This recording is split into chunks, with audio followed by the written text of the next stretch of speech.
What's going on, guys? It's JR here.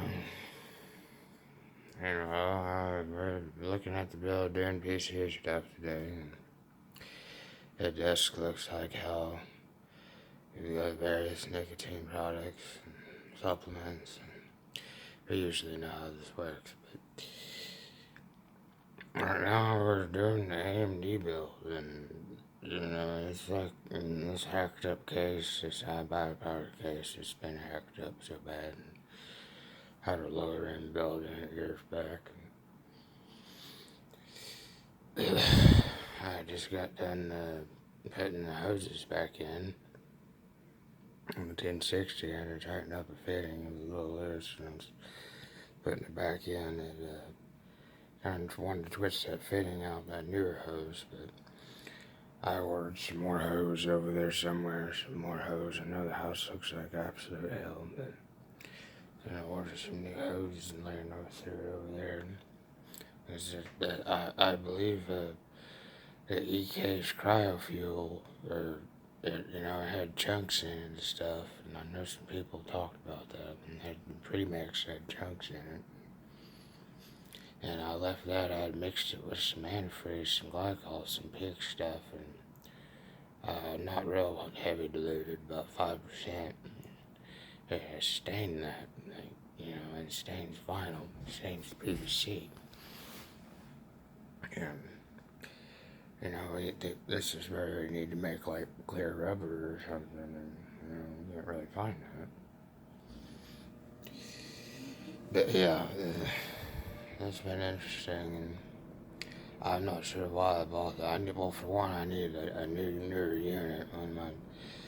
I had an older Piva, and it started tripping on me, and I checked all the diodes in it, and the diodes metered fine in it and everything, and I believe it's one of those switchers that I probably do not have. I'd have to rob it out of some other power supplies, but might have to be able to rob it out of Corsair, but it's one of those switchers, because it's not blowing fuse. You know how power supply topology works, it's kind of all mutual things. Immediately it'll fire up and shut off, like stuff. That's usually either a cap or it's one of the switches or short. That's how it works. Protection circuitry, how that works, kicks in. But yeah, it's a cigarette pile, and how it usually works. Usually the house looks like hell, and you got shit everywhere. But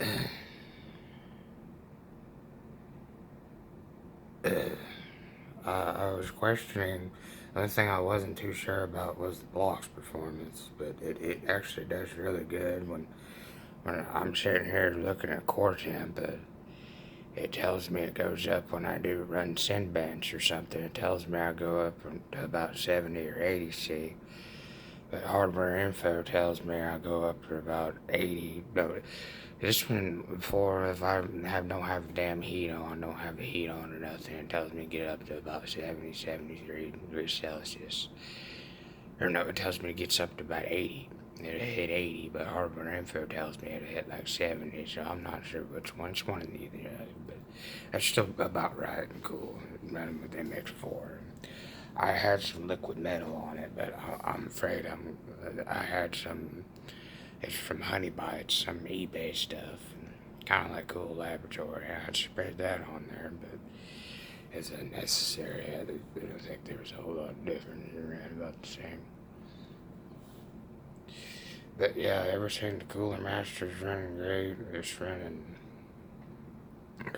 right there at about 1165 on the rails. And everything else is pretty close.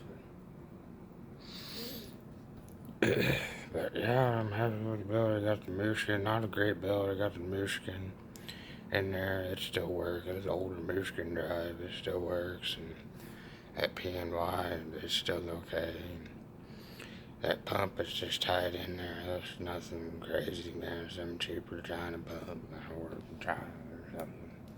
It works. One of those EK pumps, but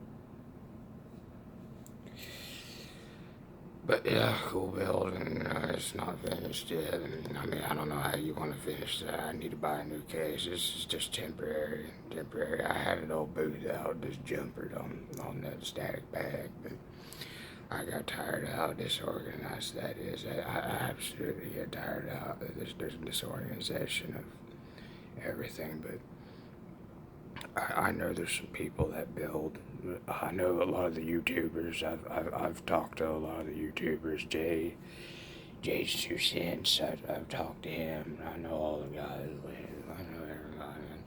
I think there's a couple women doing their field. There's somebody. I don't know. People that build on YouTube. I don't know.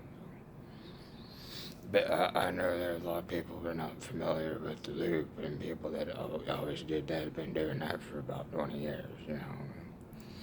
And that's about all they ever did. And there's people that just buy a board and stick it in their case, and that's what they did, is just buy a block. So I mean, I know a lot of people weren't familiar with that. They buy universal blocks. They did buy, yeah, exactly, buy the block with a GPU. That's also got it mixed for it. Actually, but I hope I didn't hurt the GPU because I didn't have the nuts screwed on there. That's absolutely rigged up because I needed to cut the springs, and then there's no springs on it, and just synced and just tightened it up pretty snug. It runs cool, about 40-50 Celsius.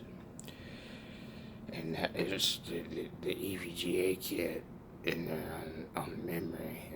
And, you know, it does alright. I wish I would have bought some faster memory, but it's just a 3200 kit and tight CL 15 timings. That's about as low as I could get it, was 15. And I think I dropped one of them in the row. The TRFC, I dropped it real low. Well, not real low, but lower.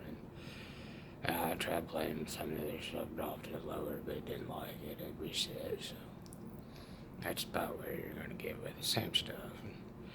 And I've been having problems with the 7700K. I've had some issues with that. There's a couple boards. The Gigabyte, something's wrong with it. It's boot looping, and it's not, actually it wasn't. I got it fixed. Then now it's doing something else. It's not doing nothing now. It's just stuck on the CPU LED. I don't know what the hell's wrong with it, but the EVGA is fine. Actually, I still got a good backup. Like, I mean, whatever one you want to call, whatever one you want to use. But we got two things here. The 7, that one still got liquid metal all over it. But the EVGA, this was a board that you should have bought right here, buddy. I tell you, this is a good board. I still have no issues with this board. I flashed it. No issues. Absolute excellent product. Same. I got some kind of block for it. I'll show you the block for it I have for it. Been using. And I'll show you I'll show you what happened. The crack nightmare. Crack block, the E case block, the aluminum kit that they had made, aluminum block kit. That block had cracked on me on the threads, like, and I had put some dope on it to seal it up. I sealed up the threads on it, but this left one over here had cracked, like, cracked over here somewhere. One of the spots cracked and started leaking everywhere, so I got some more of that Loctite, that vinyl stuff. I just started putting all over it, and basically I do something redneck. I mean, who knows? And then, then you have to seal, But this was an okay block. That was an alright block. But mostly I've been using this one that's been stained with metals, and that's an old Haswell block, But yeah, I ran that for about a good 2 or 3 years, and it's still alright mostly. I mean, it's a good runner too, and you could get 5 gigahertz out of it. That is absolutely delidded. I bought a delid tool, delidded it, and it's still good. You can hit 5 on that. It didn't want to really boot past that, but yeah, I mean, I don't know if it's just an average chip or something, but I figured I'd make a little short video of just some thoughts and these cigarette builds and the house being torn up and everything usually awful that I figured it was, you know, and shit everywhere you tear it up trying to do this stuff.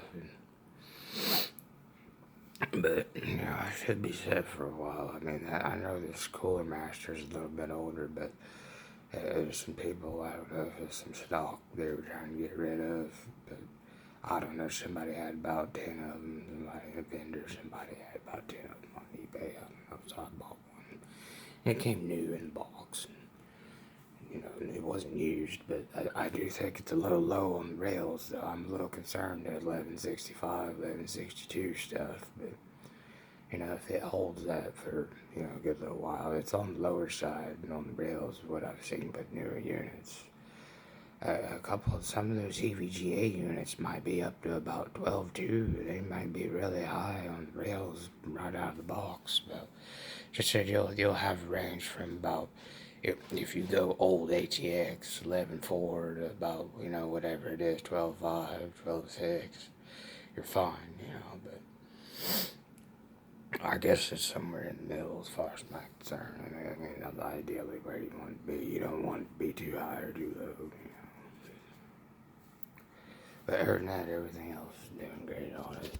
I've ran a couple games. There's nothing, a lot of Steam games and some about every bench I think I can imagine with the 1060 and everything. I really am thinking about another GPU and I want another monitor. I want one of those AMD monitors. It's a bigger 28 inch. This is just the LG and you know. And, I don't know, this has usually just been my smoking entertainment. And need a new mouse pad. I got the Browns mouse pad. I don't know if they're ever going to do it again or not. But, you know, this is how this usually works, I guess. But it's over and out, and I don't know, keep computing and everything else, you know. I'll upload this, and I don't know if anyone will have any concern or not, but alright, I'll see you later.